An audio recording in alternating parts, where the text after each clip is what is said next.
সমুদ্রের ঠিক মাঝখানে অবস্থিত রহস্যময় একটি দ্বীপ, যে দ্বীপের মধ্যে বেড়াতে এসেছিল বেশ কয়েকটি পরিবার। কিন্তু এই দ্বীপে আসাটাই যেন ছিল তাদের জীবনের সবচাইতে বড় ভুল, কারণ এটি ছিল এমন একটি দ্বীপ যেখানকার একদিন সময় ছিল প্রায় 100 বছরেরও বেশি। অর্থাৎ এই দ্বীপে সময় এতটা দ্রুত এগোতে থাকে যে এখানে আসার সঙ্গে সঙ্গেই মানুষের বয়স বাড়তে শুরু করে। এমনকি এই দ্বীপের মধ্যে কেউ একবার প্রবেশ করলে সে আর চাইলেও কখনো এখান থেকে বের হতে পারে না। এমনকি এই দ্বীপের মধ্যেই আটকা পড়ে বয়স বেড়ে এখানেই তাদের মৃত্যু হয়ে যায়। আর এমনই এক রহস্যময় দ্বীপের মধ্যে ফেসে যায় অনেকগুলো মানুষ। কিন্তু শেষ পর্যন্ত তাদের সঙ্গে কি ঘটেছিল, তারা কি এই ভয়ানক দ্বীপে সার্ভাইভ করে বেঁচে ফিরতে পেরেছিল, সেটাই আমরা দেখব আজকের এই মুভিটির গল্পে। তাহলে চলুন ঘুরে আসা যাক অদ্ভুত এক রহস্যময় দ্বীপের গল্প থেকে। তো গল্পটি শুরু হয় আমেরিকার একটি শহরে, যেখানে আমরা গাই নামক একজন ব্যক্তিকে দেখতে পাই। গাই আজকে তার পুরো পরিবারকে নিয়ে একটি ভ্যাকেশনে যাচ্ছিল। গায়ের পরিবারে রয়েছে তার ওয়াইফ প্রেস্কা, তার মেয়ে ম্যাডক্স এবং তার ছেলে ট্রেন্ট। তাদেরকে নিয়ে ভ্যাকেশন কাটাতে গাই অনামিকা রিসোর্ট নামক অনেক দূরের একটি জায়গাতে যাচ্ছে। তো এবার প্রায় বেশ কয়েক ঘন্টা যাবৎ জঙ্গলের অনেক বড় একটি রাস্তা পাড়ি দেওয়ার পর ফাইনালি তারা তাদের রিসোর্টে এসে পৌঁছয়। আর এখানে এসেই তারা প্রচণ্ড খুশি হয়ে যায়, কারণ এই রিসোর্টটিকে তারা যেমন ভেবেছিল এটা তার চাইতে অনেক বেশি সুন্দর। এরপর গাই এবং তার পরিবারকে খুব সুন্দরভাবে রিসোর্টে ওয়েলকাম জানানো হয় এবং এখানে মেড্রিড নামক একটি মেয়ে তাদেরকে এসে ওয়েলকাম ড্রিঙ্কস দেয়। অন্যদিকে ম্যাডক্স এবং ট্রেন্ট সেখানে একটি ক্যান্ডি স্টেশন দেখতে পায়, যেখানে বিভিন্ন ধরনের কালারফুল ড্রিঙ্কস এবং চকলেট রাখা ছিল। কিন্তু ঠিক তখনই সেখানে ইডলিপ নামক একটি ছেলে চলে আসে, আর মাত্র কিছু সময়ের মধ্যে ইডলিপের সঙ্গে তাদের দুজনের বেশ ভালো বন্ধুত্ব হয়ে যায়। এই ইডলিপ মূলত ছিল এখানকার হোটেল মালিকের ভাতিজা। এরপর গাই তখন তার পরিবারের সবাইকে নিয়ে তাদের রুমে চলে আসে। রুমে প্রবেশ করতেই গাই সেখানে ছোট্ট একটি বই দেখতে পায়, যেখানে ওয়ারেন কোম্পানির নাম লেখা ছিল। আসলে এই ওয়ারেন কোম্পানি ছিল তাদের দেশের সবচাইতে পপুলার একটি ফার্মাসিউটিক্যাল কোম্পানি, যাদের মেডিসিন দুর্দান্তভাবে কাজ করে থাকে। এবার অন্যদিকে আমরা ট্রেন্ট এবং ইডলিপকে দেখতে পাই। ইডলিপের সঙ্গে ট্রেন্টের অনেক ভালো বন্ধুত্ব হয়ে গিয়েছিল, তাই তারা দুজন মিলে একসঙ্গে বিচে এসে অনেক মজা করছিল। তো এখানে তাদের সঙ্গে গ্রেস মিচেল নামক একজন ব্যক্তির দেখা হয়, যে কিনা মূলত অনেক বড় একজন পুলিশ অফিসার ছিল। কর্মব্যস্তময় জীবনে সে একটু সময় কাটানোর জন্য এই বিচে এসেছে। তো ট্রেন্ট এবং ইডলিপের সঙ্গে সেও বেশ ভালো মজা করে। এবার আমরা গাই এবং তার ওয়াইফকে দেখতে পাই, যাদের দুজনের মাঝে বেশ কথা কাটাকাটি হচ্ছিল। আর এখানে আমরা তাদের কথোপকথন শুনে বুঝতে পারি যে তাদের মূলত কিছুদিনের মধ্যেই ডিভোর্স হতে চলেছে। আর এখানে তারা বাচ্চাদের সঙ্গে একটি শেষ ভ্যাকেশন কাটানোর জন্য এসেছে। তবে তাদের বাচ্চারা আগে থেকেই তাদের এই বিষয়গুলো আন্দাজ করতে পেরেছিল, কারণ প্রতিনিয়ত এইভাবে তাদের ঝগড়া লেগেই থাকে। তবে কিছুদিন আগে প্রেস্কার আবার একটি টিউমার ধরা পড়েছিল, তাই গাই চাইছিল না যে এখন এই মুহূর্তে এভাবে তাদের ডিভোর্স হয়ে যাক। সে এই সময় প্রেস্কার পাশে থাকতে চায়, কিন্তু প্রেস্কা তাকে বলে যে যেখানে দুটো মানুষের মধ্যে কোনো ভালোবাসাই নেই, সেখানে দয়া দেখিয়ে একসঙ্গে থাকার কোনো মানেই হয় না। অন্যদিকে আমরা গায়ের ছেলে ট্রেন্টকে দেখতে পাই। ট্রেন্ট হঠাৎ করে একটি অদ্ভুত লেটার দেখতে পায়, যেটা মূলত ইডলিপ তার জন্য লিখেছিল।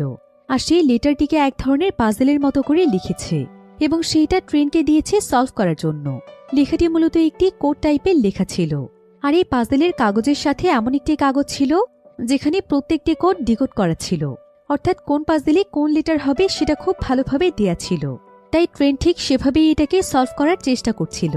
আর কিছুক্ষণের মধ্যে সে প্রত্যেকটি কোডকে ডিকোড করে সে লেটারগুলো বের করে ফেলে এবং সবগুলো মিলিয়ে পুরো একটি বাক্য বের হয়, যেখানে লেখা ছিল যে আগামীকাল এখানে আইসক্রিম খাওয়ার একটি কন্টেস্ট আছে। এটা দেখে ট্রেন্ট অনেক খুশি হয়ে যায়। এবার পরের দিন গাই যখন তার পরিবারকে নিয়ে ব্রেকফাস্ট করছিল, ঠিক তখনই তাদের কাছে হোটেলের ম্যানেজার চলে আসে। আর এক পর্যায়ে সে এখানে তাদেরকে বলে, আপনারা কি জানেন আমাদের রিসোর্ট থেকে কিছুটা দূরে খুব সুন্দর একটি বিচ আছে, যে বিচ সম্পর্কে তেমন কেউ জানে না।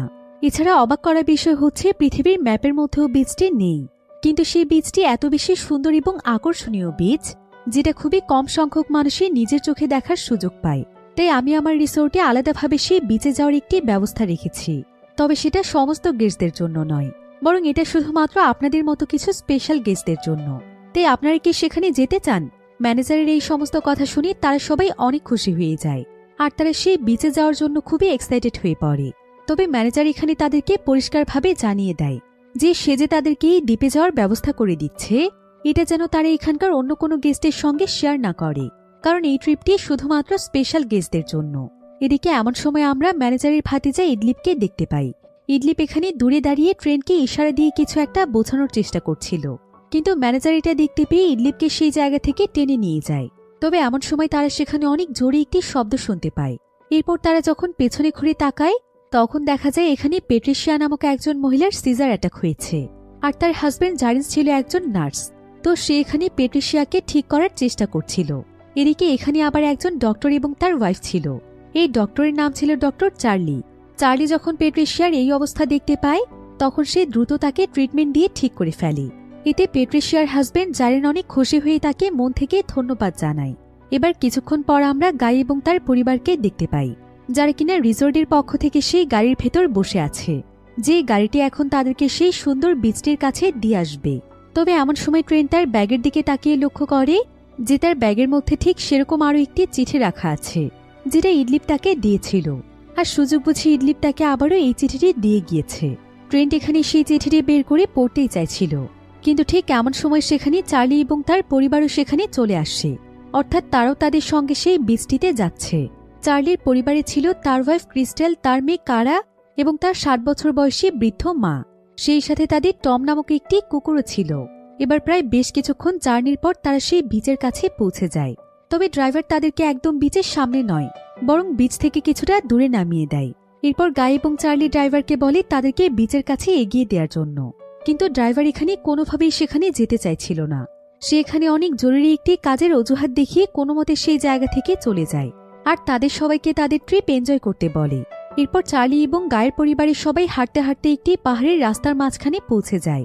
আর যখনই তারা পাহাড়ের অন্ধকার রাস্তা পার হয়ে যায় ঠিক তখনই তারা তাদের সামনে সেই সুন্দর বীজটিকে দেখতে পায়, যেটা কিনা সত্যি অনেক মনোমুগ্ধকর একটি বীজ ছিল এবং আশেপাশের জায়গাগুলো খুবই পরিষ্কার পরিচ্ছন্ন ছিল।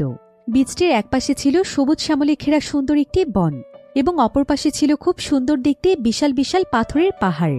তাই সবাই এখানকার সৌন্দর্যে একদম মুগ্ধ হয়ে যায় এবং জায়গাটিকে এনজয় করতে শুরু করে।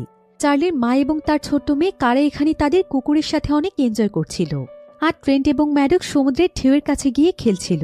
তবে এমন সময় ম্যাডক্স দূরে একজন ব্যক্তিকে দেখতে পায়, আর তার কাছে এই ব্যক্তিকে খুব চেনা চেনা মনে হচ্ছিল। কিছুক্ষণ লক্ষ্য করে ম্যাডক্স বুঝতে পারে যে এই ব্যক্তি আর কেউ নয় বরং তাদের দেশের বিখ্যাত র্যাপার সেডান। ম্যাডক্স আবার সেডানের অনেক বড় একজন ফ্যান ছিল, তাই সে এখানে তার সঙ্গে কথা বলার জন্য অনেক এক্সাইটেড হয়ে যায়। কিন্তু তার বাবা গায়ে এখানে তাকে এমনটা করতে নিষেধ করে, কারণ সে যত বড়ই বিখ্যাত র্যাপার হোক না কেন সে একান্ত নিজের মতো করে একটু সময় কাটানোর জন্য এখানে এসেছে, তাই তাকে এভাবে ডিস্টার্ব করাটা একদম উচিত নয়। তাই ম্যাডক্স তখন দৌড়ে তার ভাই ট্রেন্টের কাছে চলে যায়, যে কিনা ডক্টর চার্লির মেয়ে কারার সঙ্গে খেলছিল। এরপর তারা 3 জন মিলে একসঙ্গে সেখানে অনেক মজা করে খেলতে থাকে। কিন্তু অন্যদিকে আমরা প্রেসকা এবং গাইকে দেখতে পাই, যার কিনা এখানে এসেও একদম চুপচাপ ছিল। এখানে আনন্দ করা তো দূরে থাক, তারা কেউ কারোর সঙ্গে কথাই বলছিল না। এতে করে বোঝাই যাচ্ছিল তাদের সম্পর্ক আসলে কতটা খারাপের দিকে যাচ্ছে। অন্যদিকে ট্রেন্ট, ম্যাডক্স এবং কারা খেলতে খেলতে এমন একটি জায়গাতে পৌঁছে যায় যেখানে অনেকগুলো পুরনো জিনিসপত্র পড়েছিল, আর এগুলো মূলত তাদের আগে যারা বেড়াতে এসেছিল তাদেরই জিনিসপত্র। কিন্তু অদ্ভুত ব্যাপার হচ্ছে সেখানে যে সমস্ত লোহা এবং স্টিলের জিনিসপত্র ছিল সেগুলোতে এমনভাবে জং পড়ে গিয়েছিল যেন মনে হচ্ছিল এগুলো বহু বছর পুরনো।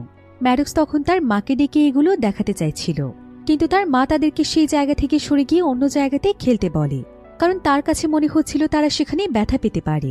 এরপর দেখা যায় ট্রেন্ট গোসল করার জন্য পানির ভেতরে নেমে পড়ে, আর যখনই সে পানির কিছুটা গভীরে চলে যায় ঠিক তখনই তার সঙ্গে অদ্ভুত একটি জিনিসের ধাক্কা লেগে যায়। ট্রেন্ট দেখতে পায় যে এটা তো একটি মানুষের লাশ। ট্রেন্ট এতে প্রচণ্ড ভয় পেয়ে যায়, আর সে তাড়াতাড়ি করে পানি থেকে চিৎকার করতে করতে বেরিয়ে আসে। সবাই তখন দৌড়ে এসে জানতে চায় যে কি হয়েছে। ট্রেন্ট তখন তাদেরকে ইশারা দিয়ে দেখিয়ে দেয় যে সে সেখানে কিছু একটা দেখেছে। এরপর গাই এবং চার্লি যখন বিষয়টি চেক করতে যায় তখন তারা দেখতে পায় যে এটা তো একটি মেয়ের লাশ। এতে তারা অনেক বেশি ভয় পেয়ে যায়। তবে লাশটিকে দেখতে পেয়ে সিরেন নামক সেই র্যাপার সেখানে চলে আসে, কিন্তু অদ্ভুতভাবে তার নাক দিয়ে রক্ত পড়ছিল। তো সিরেন এখানে এসে সবাইকে বলে যে আজকেই তাকে এবং এই মেয়েটিকে এই দ্বীপে দিয়ে যাওয়া হয়েছিল। এখানে তারা দুজন ছাড়া তখন আর কেউ ছিল না। তবে হঠাৎ করে মেয়েটি সমুদ্রে গোসল করার জন্য নেমে পড়ে। তখন থেকে সে আর ফিরে আসেনি, আর এতক্ষণ যাবৎ সেও এখানে চুপচাপ বসেছিল। কিন্তু সিরেনের নাকে রক্ত দেখে চার্লির সন্দেহ হচ্ছিল যে নিশ্চয়ই সেই মেয়েটির সঙ্গে তার এখানে লড়াই হয়েছিল, আর কোনো কারণে সেই এই মেয়েটিকে হয়তো মেরে ফেলেছে। কিন্তু সিরেন তখন বলে তারা তাকে ভুল বুঝছে, তার হেমোফিলিয়া নামক একটি রোগ রয়েছে। যেটার জন্য তার নাক দিয়ে কিছুক্ষণ পরপর রক্ত আসে। আর যে মেয়েটি মারা গিয়েছে তার মাল্টিপল স্ক্লেরোসিস নামক একটি রোগ ছিল। এটা মস্তিষ্ক এবং শরীরের এমন একটি সমস্যা যে মস্তিষ্ক নিজেই বুঝে উঠতে পারে না শরীর আসলে কি চাচ্ছে, অর্থাৎ শরীর মস্তিষ্কের নিয়ন্ত্রণের বাইরে চলে যায়। তাই হয়তো যখন মেয়েটি সাঁতার কাটতে গিয়েছে তখন তার শরীর তার মস্তিষ্কের নিয়ন্ত্রণ হারিয়ে ফেলায় সে মারা গিয়েছে। কিন্তু ডক্টর চার্লি এখানে সিডেনের এই সমস্ত কথা বিশ্বাসই করতে চাইছিল না, বরং সে তাকে কিলার বলে গালাগাল দিচ্ছিল। এমনকি সে এখানে তার ফোনের মাধ্যমে পুলিশকে ইনফর্ম করতে চাচ্ছিল। কিন্তু দুর্ভাগ্যবশত এখানে তাদের কারো ফোনের মধ্যেই নেটওয়ার্ক ছিল না। এবার ঠিক এমন সময় দেখা যায় সেখানে সেই পেট্রিশিয়া নামক মহিলাটি চলে আসে, যার কিনা আজকে হোটেলে সিজার অ্যাটাক হয়েছিল। আর সেও এখানে তার হাজবেন্ড জারেনের সঙ্গে ঘুরতে এসেছে। এদিকে পেট্রিশিয়ার যখন সিজার অ্যাটাক হয়েছিল তখন চার্লি তাকে হেল্প করার কারণে তারা একে অপরকে আগে থেকেই চিনত, এজন্য তারা এখানে অনেক গল্প করছিল। কিন্তু ঠিক তখনই সেখানে চার্লির ওয়াইফ ক্রিস্টিন সেখানে দৌড়ে আসে। আর সে চার্লিকে জানায় যে তার মায়ের শরীর খারাপ হয়ে গিয়েছে, সে অদ্ভুত আচরণ করছে। চার্লি তখন সেখানে দৌড়ে চলে যায়। এদিকে এখানে পৌঁছে জারিন যখন এখানে একটি লাশের ব্যাপারে জানতে পারে আর হঠাৎ করে চার্লির মা যখন অসুস্থ হয়ে যায় তখন জারিন সিদ্ধান্ত নেয় যে রিসোর্ট থেকে তাদের সাহায্য চাইতে হবে।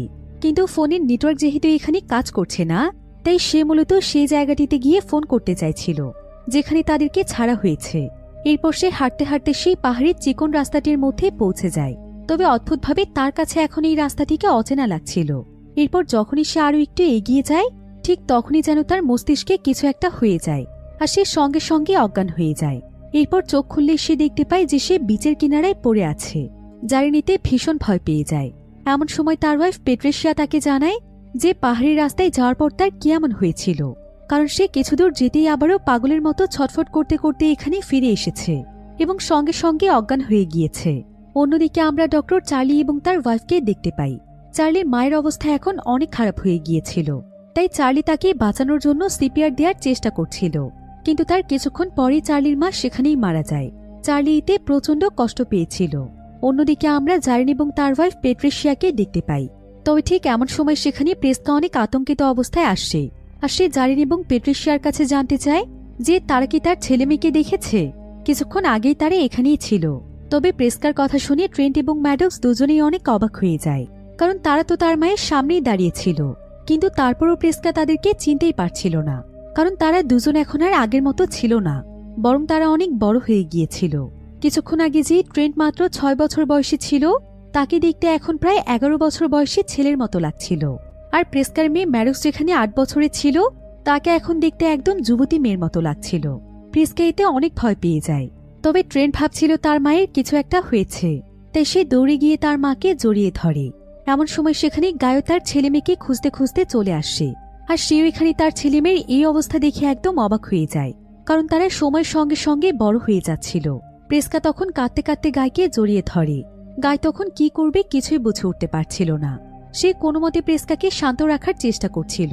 তবে এখানকার অদ্ভুত ঘটনাগুলো দেখে সবাই এতক্ষণে আন্দাজ করতে পেরেছিল যে এই জায়গাটি আসলে কোনো সাধারণ জায়গা নয়, বরং এখানে কোনো না কোনো রহস্য রয়েছে। তাই এখান থেকে যত দ্রুত সম্ভব বের হতে হবে। অন্যদিকে সিরেন যখন বিষয়গুলো দেখতে আসে তখন সেও এখানে বাচ্চাদের এই পরিস্থিতি দেখে প্রচণ্ড ভয় পেয়ে যায়। আর তার কাছে মনে হয় যে এখানে আর এক মুহূর্তের জন্য থাকা যাবে না। তাই সিরেন তখন সঙ্গে সঙ্গে দৌড়ে সেই জায়গা থেকে পালাতেই যাচ্ছিল, যেটা আবার দূর থেকে দেখতে পায় চার্লি। চার্লি তো আগে থেকেই সিরেনের উপর সন্দেহ ছিল, আর এখন সিরেনকে এভাবে পালাতে দেখে তার সন্দেহ দ্বিগুণ হয়ে যায়। তাই সে দৌড়ে গিয়ে সিরেনকে ধরার চেষ্টা করছিল। কিন্তু এভাবে করে যখন তারা দুজনেই সেই পাহাড়ের রাস্তাটির কাছে পৌঁছয় এবং সামনের দিকে এগিয়ে যাওয়ার চেষ্টা করে ঠিক তখনই তাদের দুজনেরই কিছু একটা হয়ে যায়। তাদের মাথার মধ্যে এমনভাবে প্রেসার পড়তে শুরু করে যে তারা নিজের অজান্তেই আবারও সমুদ্রের কিনারায় ফিরে এসে অজ্ঞান হয়ে যায়। আর যখন তাদের দুজনের জ্ঞান ফিরে আসে তখন তারা দুজনেই নিজেদেরকে সমুদ্রের কিনারায় দেখতে পায়, যেখানে বাকি সবাই তাদের দুজনকে ঘিরে ধরেছিল। এসব কিছু দেখে তারা কেউই বুঝতে পারছিল না যে তাদের সঙ্গে এখানে আসলে কি হচ্ছে আর তারা কিভাবে এই ভয়ানক জায়গা থেকে বের হবে। তবে তারা সবাই মিলে এখানে সিদ্ধান্ত নেয় যে যা কিছুই হয়ে যাক তারা হাল ছাড়বে না, যেভাবেই হোক তারা এই জায়গা থেকে বের হবে। তাই এক এক করে সবাই চেষ্টা করতে থাকে সেখান থেকে বের হওয়ার জন্য। কিন্তু দুর্ভাগ্যবশত তাদের সবার সাথে একই ঘটনা ঘটে। তাই সবাই এখানে বুঝে যায় তারা খুব বাজেভাবে এখানে ফেঁসে গিয়েছে। এখন এখানে সবাই এই সমস্ত ব্যাপারে কথা বলছিল। কিন্তু এমন সময় দেখা যায় চার্লি এখানে তার পকেট থেকে ছোট্ট একটি চাকু বের করে ফেলে। আর সে সেই চাকু দিয়ে সিরেনের গাল কেটে দেয়, কারণ তার এখানে মনে হচ্ছিল যে সেই মেয়েটির মৃত্যু এবং তার মায়ের মৃত্যুর পেছনে সিরেন দায়ী। তো চার্লি এখানে সিরেনের গাল কেটে দেওয়ায় সিরেন এখানে প্রচণ্ড রেগে যায়, আর তার গাল দিয়ে অনেক বেশি রক্ত পড়ার কারণে বাকিরাও চার্লির উপর প্রচণ্ড রেগে যায়। এমনকি সিরেনও এখানে চার্লিকে মারতেই যাচ্ছিল, কিন্তু সবাই এখানে কোনো মতে সিরেনকে থামায়। আর চার্লি এখানে সকলের কাছে ক্ষমা চায় এবং বলতে থাকে যে সে নিজের অজান্তে এই কাজটি করে ফেলেছে। সে নিজেও জানে না যে সে কেন সিরেনকে এভাবে আঘাত করেছে। এখানে চার্লির কথোপকথন শুনে মনে হচ্ছিল যে চার্লির হয়তো কোনো মানসিক সমস্যা হচ্ছে। এবার এমন সময় সবাই একটি অদ্ভুত ব্যাপার লক্ষ্য করে, সেটা হলো এইমাত্র সিরেনের গালে যে গভীর রক্তাক্ত ক্ষতটি ছিল, সেই ক্ষতটি দেখতে দেখতে মুহূর্তের মধ্যেই ঠিক হয়ে গিয়েছে, আর এখন শুধুমাত্র তার গালের মধ্যে একটি ছোট্ট দাগ রয়েছে। কিন্তু স্বাভাবিকভাবে এত বড় একটি ক্ষত ভালো হওয়ার জন্য প্রায় 2 থেকে 3 মাসের মতো সময়ের প্রয়োজন, কিন্তু সেই ক্ষত কিনা মাত্র কয়েক সেকেন্ডের মধ্যে ভালো হয়ে গেল। এখন এই সমস্ত কথা চিন্তা করতে করতে সবাই ভীষণ ভয় পেয়ে যায়। কিন্তু যেহেতু সিরেনের সঙ্গে এমনটা ঘটেছে, তাই চার্লি আবারও সিরেনের উপর সন্দেহ করছিল। তার কাছে মনে হচ্ছিল যে সবকিছুর পেছনে সিরেনই দায়ী। হয়তো এটা সিরেন এবং তার টিমের কোনো ট্র্যাপ হতে পারে। কিন্তু বাকিরা এখানে বুঝতে পেরেছিল যে এই জায়গাটিতে সময়ের কোনো হেরফের রয়েছে। হয়তো এই জায়গাটি সময় খুব দ্রুত পেরিয়ে যায়, এজন্যই ম্যাডক্স এবং ট্রেন্ট এত তাড়াতাড়ি বড় হয়ে যাচ্ছে, আর সিরেনের ক্ষতটিও এত দ্রুত শুকিয়ে গিয়েছে। এদিকে এমন সময় দেখা যায় চার্লিদের সঙ্গে তাদের টম নামক যে ছোট্ট পোষা কুকুরটি ছিল, যে কিনা কিছুক্ষণ আগে অনেক সুন্দরভাবে খেলে বেড়াচ্ছিল, সেই টম এখন মৃত্যুর কোলে ঢলে পড়েছে। আর চার্লি এবং বাকি সবাই যখন তাকে দেখতে আসে, তখন কিছুক্ষণের মধ্যেই সে মারা যায়। আর এইটুকু সময়ের মধ্যে কুকুরটির আকৃতিতেও পরিবর্তন এসেছিল, অর্থাৎ কুকুরটি বড় হয়ে গিয়েছিল। এর মানে হচ্ছে কুকুরটিও এখানে অস্বাভাবিকভাবে বেড়ে গিয়েছে এবং তার বয়স হয়ে যাওয়ায় সে মৃত্যুবরণ করেছে। এদিকে ঠিক এমন সময় দেখা যায় প্রেস্কা হঠাৎ করেই অসুস্থ হয়ে যায়। তার পেটের মধ্যে প্রচণ্ড ব্যথা শুরু হয়ে যায়। গাই তখন এখানে সবাইকে বলে যে প্রেস্কার পেটে একটি ছোট্ট টিউমার রয়েছে, হয়তো এটাই টিউমারেরই ব্যথা হতে পারে। সবাই তখন প্রেস্কার টিউমারটিকে চেক করছিল। আর যেহেতু এখানে চার্লি একজন ডক্টর ছিল এবং জারেন একজন নার্স ছিল, তাই তারা টিউমারের ব্যাপারে বেশ ভালোভাবেই জানত। তবে প্রেস্কা এখানে চিৎকার করতে করতে অজ্ঞান হয়ে যায়। তখন সবাই মিলে প্রেস্কার পেটের দিকে তাকিয়ে দেখতে পায় যে অদ্ভুতভাবে প্রেস্কার পেটের টিউমারটি অনেক বড় হয়ে যাচ্ছে। গাই তখন বলে এটা কোনোভাবেই সম্ভব নয়, কারণ প্রেস্কার টিউমারটি মাত্র 3 সেন্টিমিটারের ছিল, সেটা এত বড় কিভাবে হতে পারে। জারিন তখন বলে এই জায়গাতে সবকিছুই সম্ভব, তাই যত দ্রুত সম্ভব প্রেস্কার অপারেশন করে তার টিউমারটি বের করতে হবে, তা না হলে প্রেস্কা মারাও যেতে পারে। তাই জারিন এবং ডক্টর চার্লি মিলে প্রেস্কার অপারেশন শুরু করে দেয়।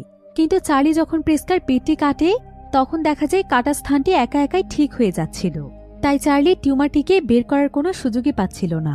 এরপর চার্লি তখন সবাইকে বলে যে সে যখনই পেটটি কেটে দেবে, তখন সবাই যেন তাদের হাত দিয়ে জায়গাটিকে ফাঁকা করে ধরে রাখে, এতে করে সে টিউমারটিকে বের করে আনতে পারবে। এরপর চার্লির কথা মতো চার্লি যখন তার পেট কেটে দেয়, তখন সবাই তার পেটের কাটা অংশটিকে টেনে ধরে, ফলে চার্লি খুব দ্রুত সময়ে টিউমারটিকে বের করে নিয়ে আসে। এরপর তারা সবাই হাত সরিয়ে দিলে দেখা যায় প্রেস্কার অপারেশনের জায়গাটি সঙ্গে সঙ্গে ঠিক হয়ে যায় আর তার জ্ঞান ফিরে আসে। অন্যদিকে সিরেন একটু হাঁটতে হাঁটতে সেই মেয়েটির লাশের কাছে চলে আসে, যে কিনা তার সঙ্গে এসে এখানে মারা গিয়েছিল। আর সে কোনো কিছু চিন্তা না করে যখনই লাশের উপর থেকে কাপড় সরিয়ে দেয়, তখন সে প্রচণ্ড ভয় পেয়ে গিয়ে সেখানে চিৎকার করে ওঠে। আর সে সবাইকে এখানে আসতে বলে। এরপর সবাই এখানে এসে দেখতে পায় যে সে মেয়েটির লাশটি এখন একদম পুরোপুরি একটি কঙ্কালে পরিণত হয়েছে। সেখানে লাশের কোনো রক্ত মাংসের চিহ্ন পর্যন্ত ছিল না। এটা দেখে তারা সবাই অনেক ভয় পেয়ে যায়।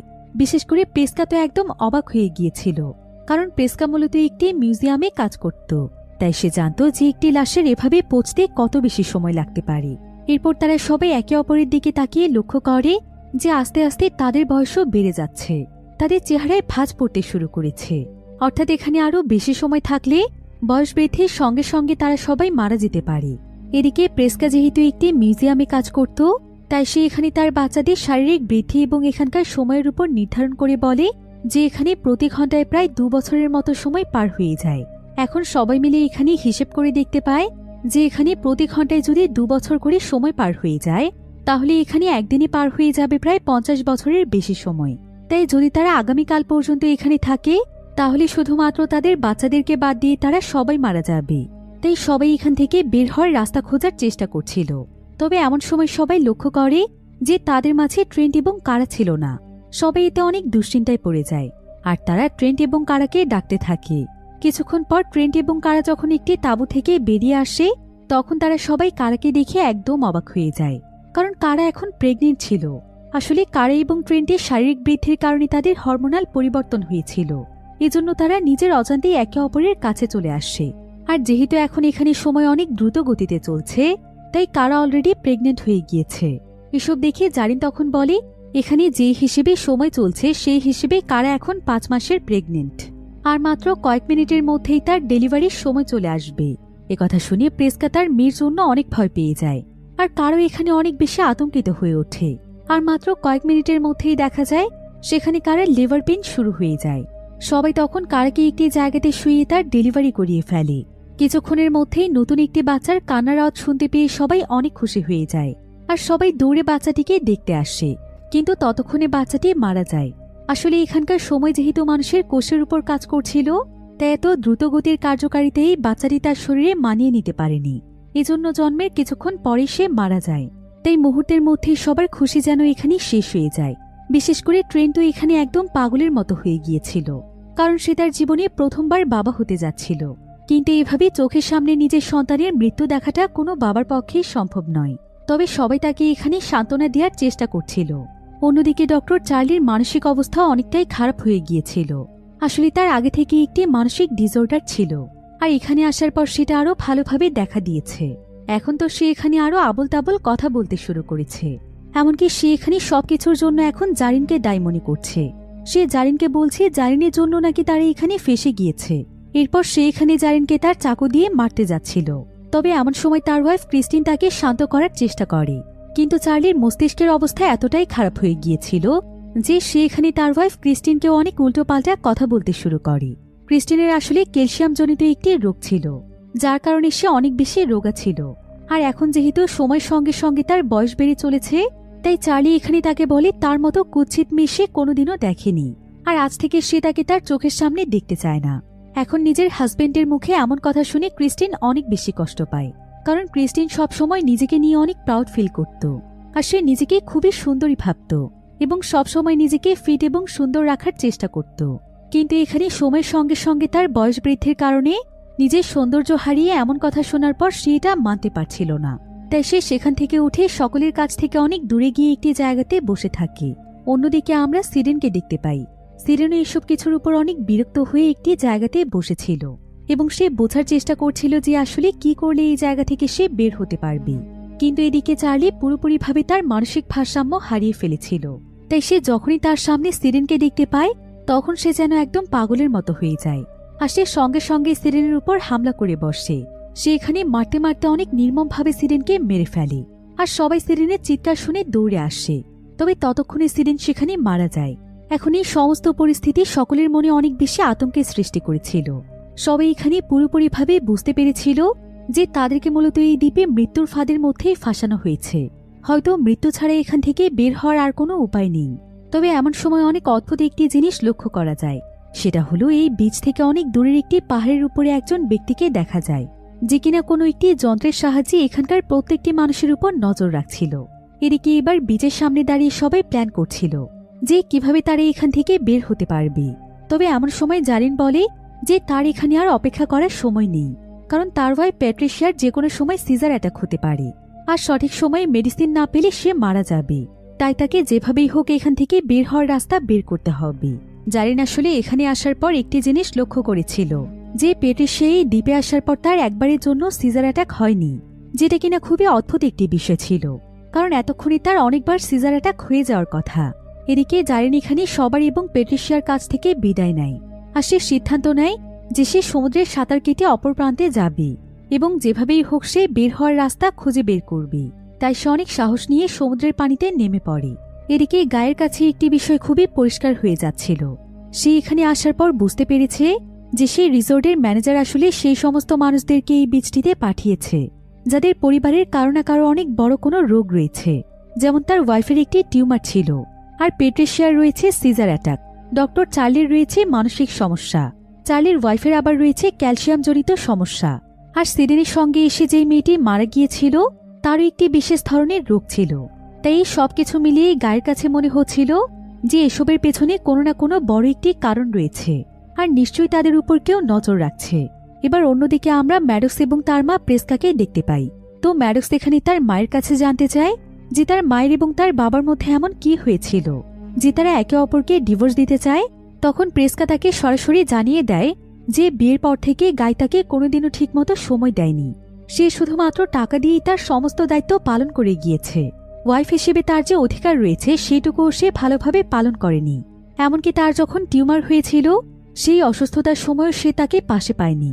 এজন্য সে পরবর্তীতে অন্য একজন ব্যক্তির সাথে ডেট করেছে এবং সে তাকেই ভালোবেসে তার কাছেই ফিরে যাবে। সে তার বাবা গাইকে তার জীবনে রাখতে চায় না। কিন্তু ম্যাডক্স খুব ভালোভাবেই জানত যে তার বাবা কাজের জন্য যতই ব্যস্ত থাকুক, কিন্তু সে তার পরিবারের প্রত্যেকটি মানুষকে অনেক ভালোবাসে। আর পরিবারের জন্যই তো সে এত কষ্ট করে মানুষের চাকরি করছে। তবে তার মা তার বাবাকে ভুল বুঝে শেষ পর্যন্ত অন্য একজন ব্যক্তিকে ভালোবেসেছে। ম্যাডক্স এটা কোনোভাবেই মানতে পারছিল না। তার এখানে খুবই কষ্ট হচ্ছিল। তাই সে এখানে একটু রিল্যাক্স হওয়ার জন্য সমুদ্রের পানিতে গোসল করার জন্য নেমে পড়ে। কিন্তু যখন সে কিছুটা দূরে চলে যায় ঠিক তখনই তার সামনে একটি লাশ ভেসে আসে। ম্যাডক্স এতে প্রচণ্ড ভয় পেয়ে চিৎকার করে সমুদ্রের পানি থেকে উঠে আসে।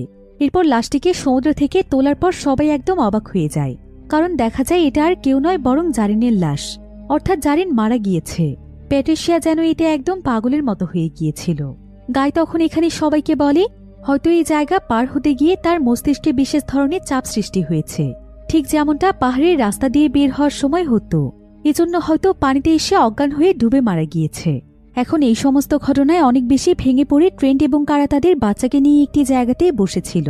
তবে এখন তাদের বাচ্চাটি একদম পচে গলে কঙ্কাল হয়ে গিয়েছিল। ট্রেন্ট তখন কারাকে বলে এত কিছু চিন্তা করার প্রয়োজন নেই, তাদের উচিত এখন তাদের বাচ্চাকে দাফন করে দেয়া। এতে করে হয়তো তার আত্মা কিছুটা শান্তি পাবে। এরপর ট্রেন্ট তখন কারার কাছ থেকে তাদের বাচ্চাটিকে নিয়ে দাফন করে দেয়। কিন্তু যখনই ট্রেন্ট পেছনে ঘুরে তাকায় তখন সেখানে আর কারা ছিল না। ট্রেন্ট এতে অনেক ভয় পেয়ে যায়। আর সে উপরে তাকিয়ে দেখতে পায় যে কারা এখানকার পাহাড় পার হয়ে বেরিয়ে যাওয়ার চেষ্টা করছে।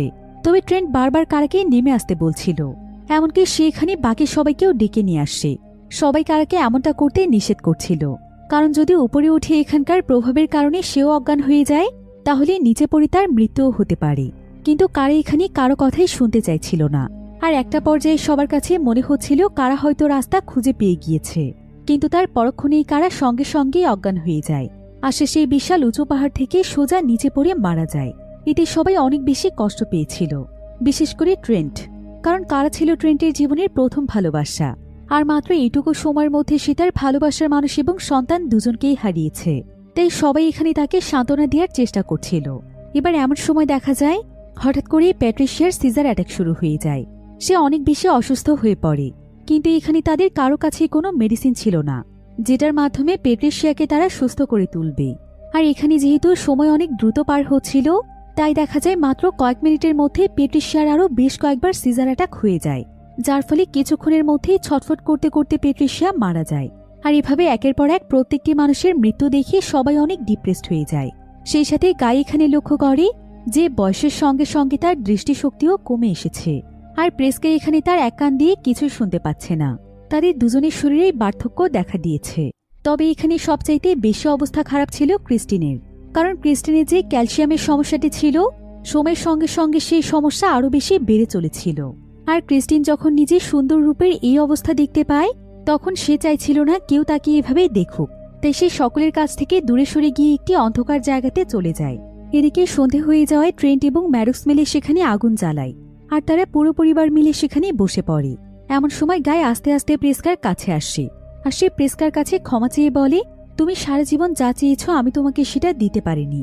হয়তো কর্মব্যস্ততার জন্য আমি ভুলেই গিয়েছিলাম যে হাজবেন্ড হিসেবে আমারও তোমাকে বেশি সময় দেওয়ার প্রয়োজন ছিল।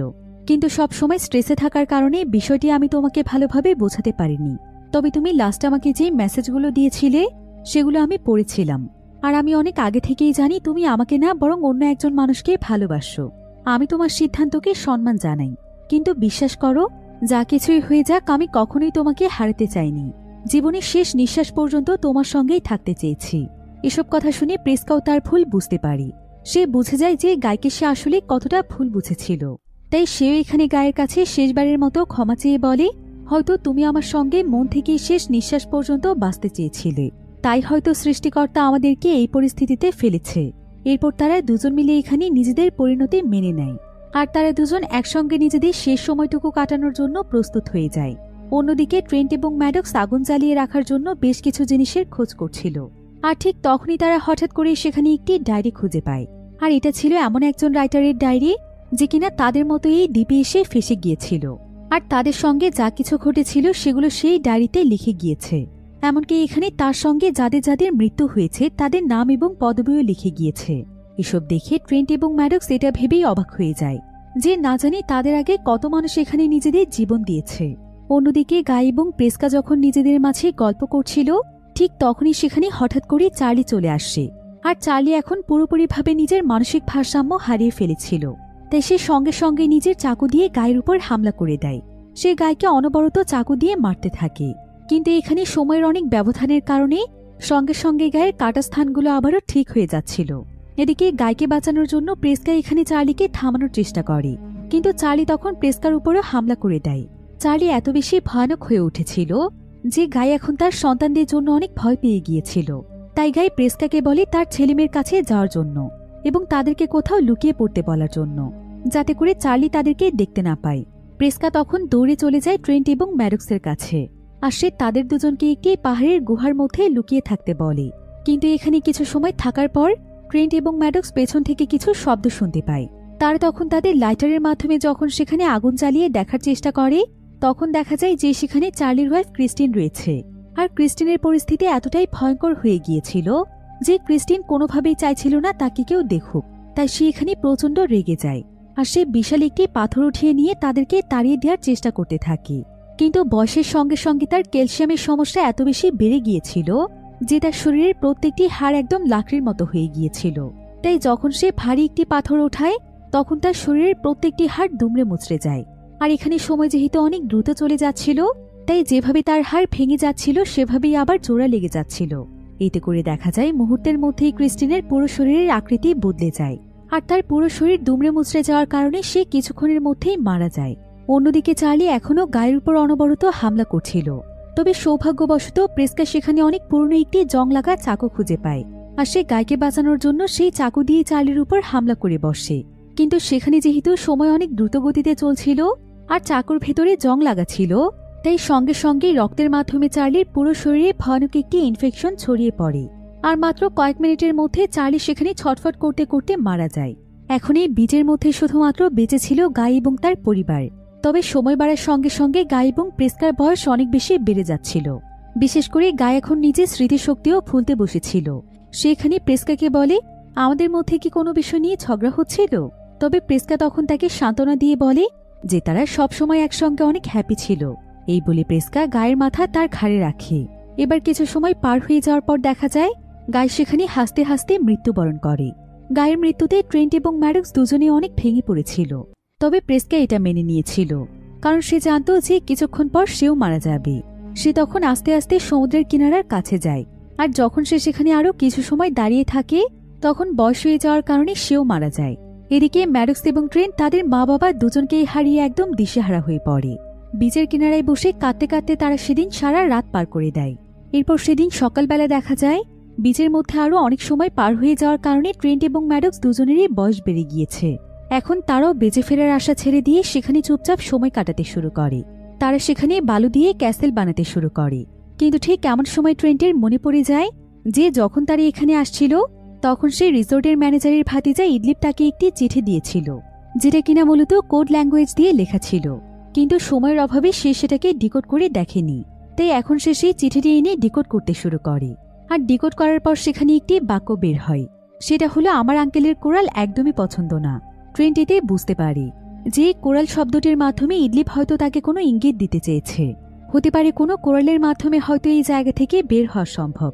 আর কোরাল হচ্ছে সামুদ্রিক কিছু ছোট ছোট প্রাণী যারা কিনা একসঙ্গে একত্রিত হয়ে বিশাল বড় পাথরের মতো একটি জায়গা তৈরি করে ফেলে।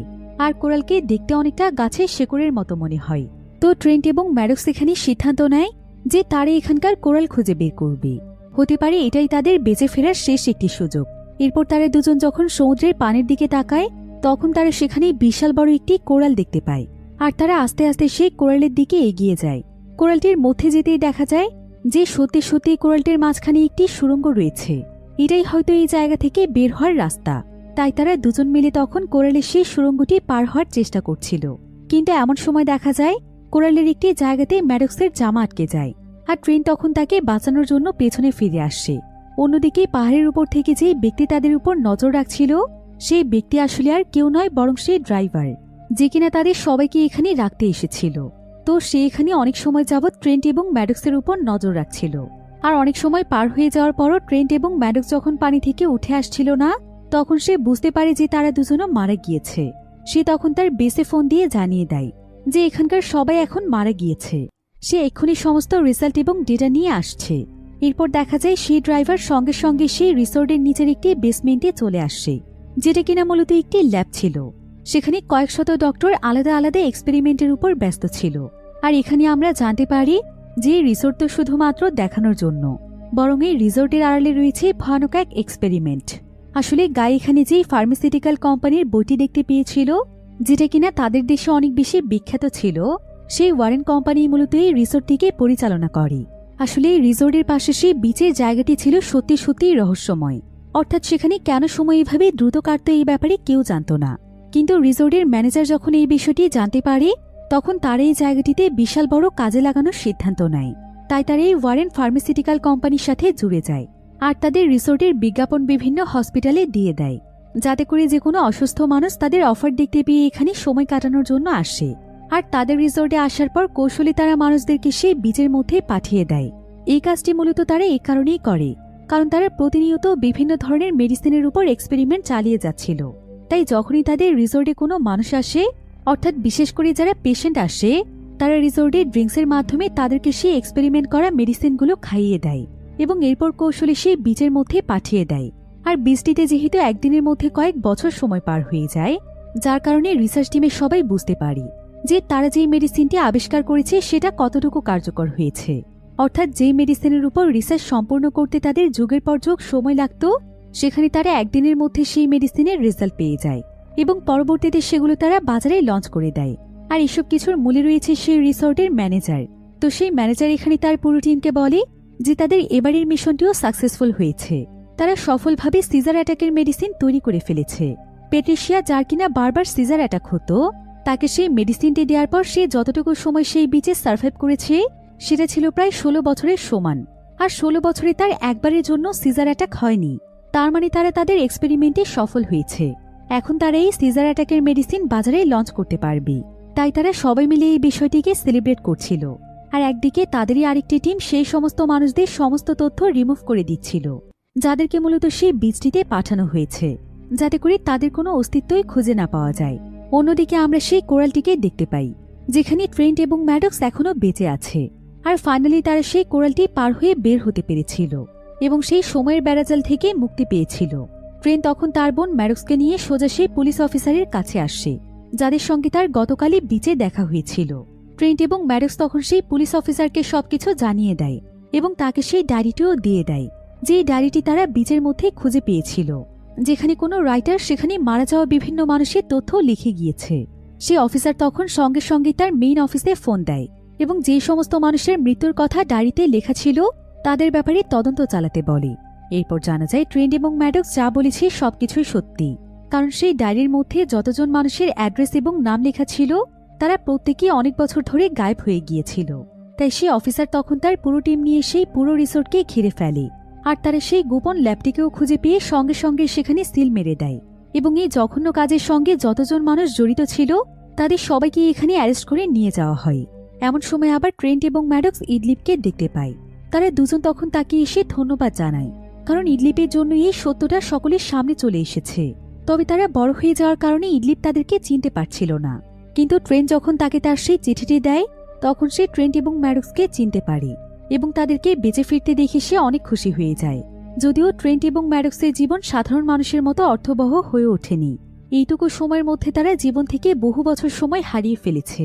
তারপরও তারা নিজেদের সাহসিকতা এবং বুদ্ধি দিয়ে যে কাজটি করতে পেরেছে, সেটার জন্য হয়তো তাদের মতোই আরো হাজার হাজার মানুষের জীবন বেঁচে যাবে।